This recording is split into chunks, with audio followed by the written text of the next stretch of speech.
Welcome to Abergavenny Baptist Church. Life, faith, together. Bible reading, which is from Matthew chapter 2 and verses 1 to 11.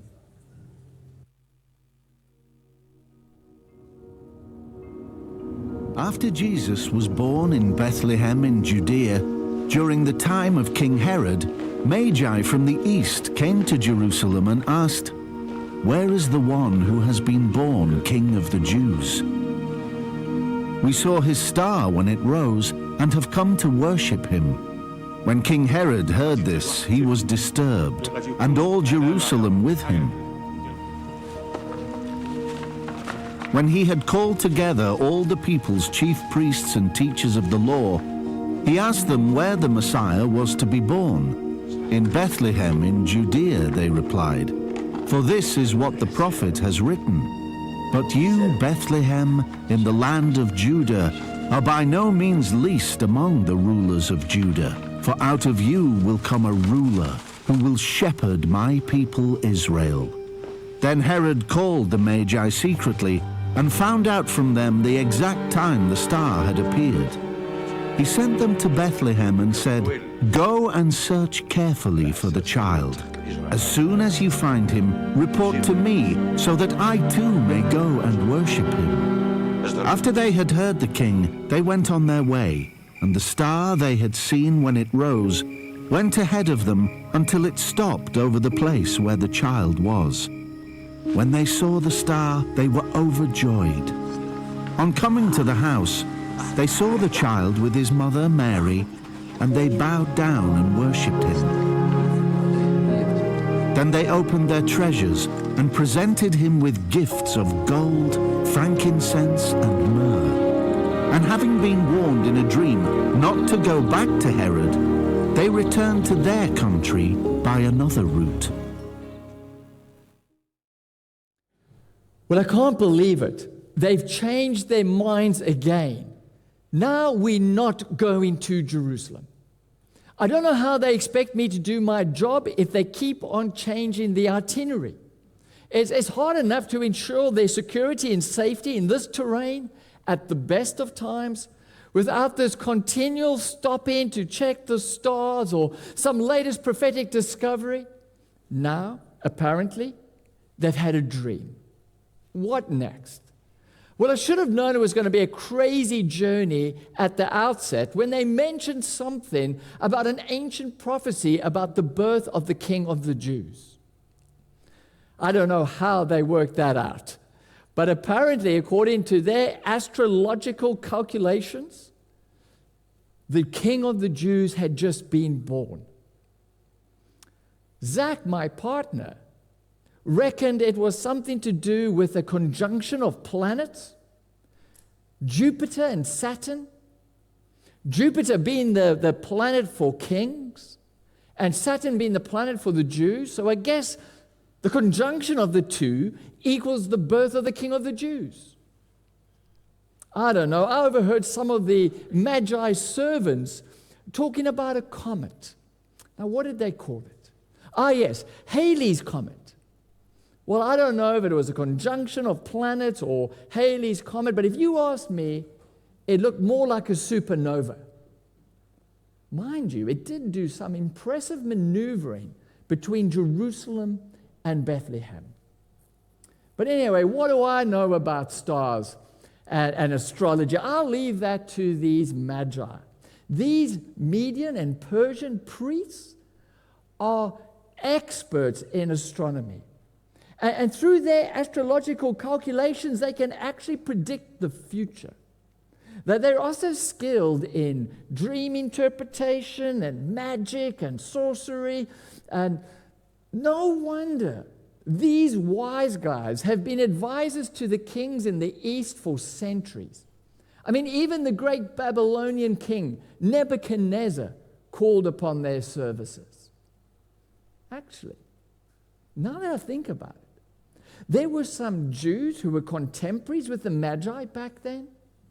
What were their names again? Ah, yes, Shadrach, Meshach, and Abednego. And then there was this fourth guy with a strange Hebrew name, Dan or Daniel or something. I wonder, could it have been through those guys that the Magi first found out about the prophecy of the birth of the King of the Jews? Nah, probably not. But who knows? Anyway, according to their astrological calculations, however they worked that out beats me, they figured that the King of the Jews had been born right now, and this apparently demanded a formal dignitary visit. They needed to pay homage to this newborn king. So off we set from Babylon, the Magi in all their paraphernalia, accompanied by their usual entourage of servants and slaves and loads of camels and security, of course, of which I'm the chief security officer. Destination, Jerusalem. I mean, where else would you expect to find the newborn King of the Jews?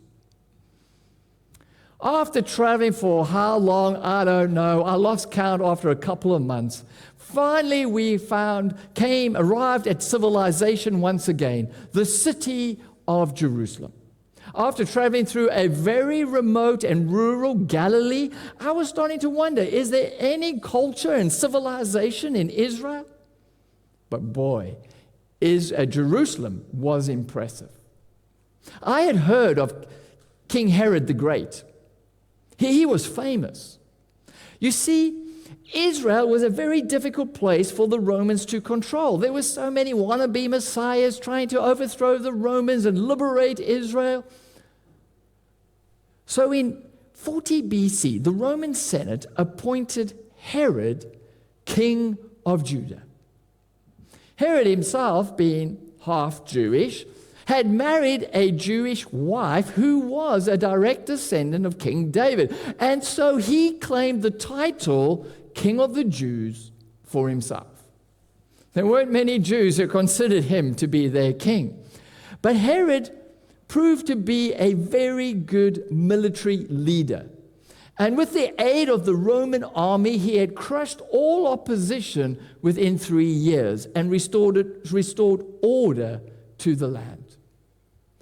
And he was a great administrator. His famine relief projects were brilliant. His building projects were world-renowned. Even the Magi's jaws dropped when they saw Herod's palace. And the temple, oh my. We knew we were entering into greatness, the presence of greatness, great power and great wealth. All of this came at a price. Herod inflicted very high taxes on the people. And so into Jerusalem we went, the Magi in all their paraphernalia, and Herod greeted us in all his paraphernalia. And the Magi asked, "Where is the one who was born King of the Jews? We saw his star when it rose and have come to pay him homage." There was silence. Herod looked confused, looking to and fro as though he didn't know what to say. I remember at the time thinking, well, surely Herod knows who his heir is. Surely there was a great celebration at the time of his birth. But no one seemed to know what we were talking about. Rather, they all looked a bit disturbed. It was really quite odd. One of the Magi turned bright red with embarrassment. Well, eventually, Herod called the chief priests and the teachers of the law together. They are the equivalent of the Magi in an Israelite context. They are advisors to the king about the way of God.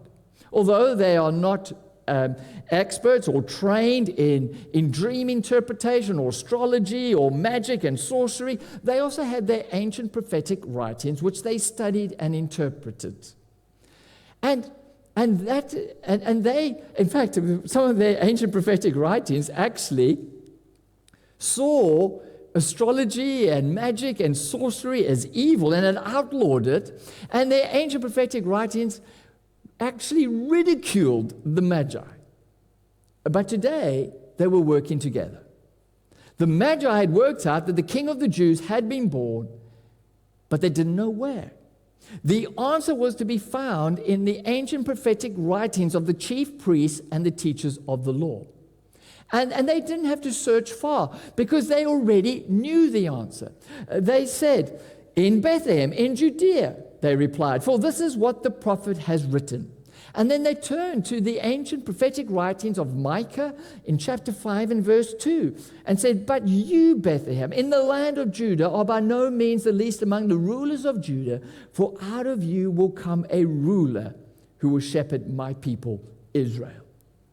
Well, at last, Herod was taking a real interest in this, and he called the Magi together for a secret meeting. He started asking them all kinds of questions about the star, like when exactly did the star appear? It seemed as though he was trying to calculate the exact age of the child. I think they reckoned that the child must have been about 1 year to 18 months old. But I'm not entirely sure because I was busy securing the perimeter at the time. But I did hear Herod say, "Go and search carefully for the child. As soon as you find him, report to me, so that I too may go and pay him homage." That sounded awfully suspicious to me. And I remembered how the Magi said that this child was born King of the Jews. It wasn't that he would one day become king. And he would be a direct descendant of King David. He would be a bona fide king, not an illegitimate king like Herod. Herod had already killed all potential threats to his throne. He had even killed his favorite wife and 2 of his sons on suspicion of a conspiracy. This led to the Roman Emperor Augustus saying it was safer to be Herod's pig than Herod's son. "Go search for the child, find him, report to him, that I may go." He's going to kill the child. I immediately tried to warn the Magi, but they were too preoccupied with excitement over this latest prophetic prophecy to pay me any attention. So off we set on a 5-mile journey to Bethlehem, to the town where King David was born, and the town where this newborn King of the Jews had also been born. And it was on this journey that the star that had appeared in the east reappeared. And it shone so brightly.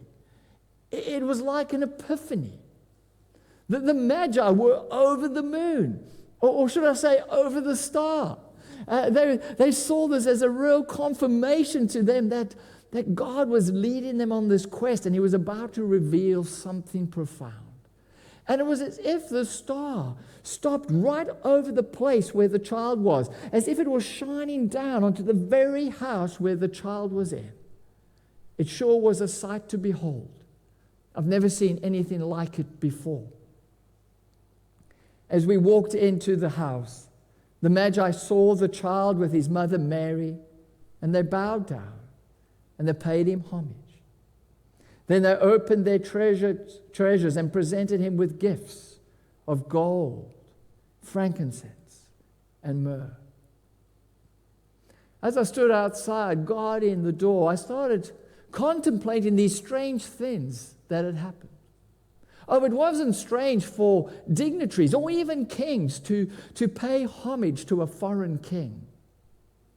But there was something so different about this. This was just a vulnerable, weak child in a very poor, crummy house in remote Bethlehem.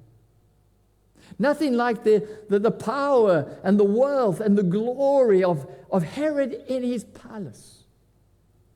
What a contrast between this child and Herod.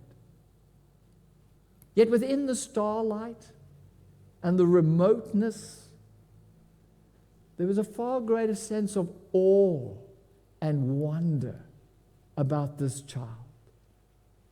In fact, in the starlight and awe, when I was watching the Magi presenting their gifts and bowing down and paying homage to this child, it kind of looked like they were worshiping him as if he was God. I wonder, if their own Jewish dignitaries, the chief priests and the teachers of the law, couldn't even bother to come and pay homage to this baby. But foreigners travel afar, cross deserts, to pay homage to this child. What does that say for his future? Will his own people reject him? Will foreigners welcome him? I wonder. But what strange gifts to give. Sure, frankincense, gold, and myrrh are expensive gifts, and so they, in one sense, are appropriate for a king, especially gold. Gold is a symbol for a king. But frankincense is a symbol for a priest. Is this king going to be a kingly priest that will connect people to God? I wonder. But myrrh is just an odd gift. Myrrh is for embalming dead bodies. It's kind of like preparing this child for his burial. As if the sole purpose for the birth of this kingly priest was to die. Actually, thinking about it, maybe it's not such an odd gift. Being in the security business, I don't think this child's going to last long. Too weak, too poor, and no security. And in this political climate, any claim to being the king of the Jews is bound to get you crucified unless you have good security. Reflecting on the whole episode, I'm amazed at the different responses to this very vulnerable, ordinary, weak child. On the one hand, you have the Magi, full of enthusiasm and excitement, use all their knowledge, all their skill to search for him. They travel far to find him, and they have fellowship with him. On the other hand, you have the chief priests and the teachers of the law. They know the answer. They know the scriptures. They know exactly where he's going to be born, but they appear to be too apathetic and indifferent to search for him. And so they do not find him, and they don't have fellowship with him. And then you have Herod, who tries to find him through deceit, not for fellowship, but to seek, find, and destroy.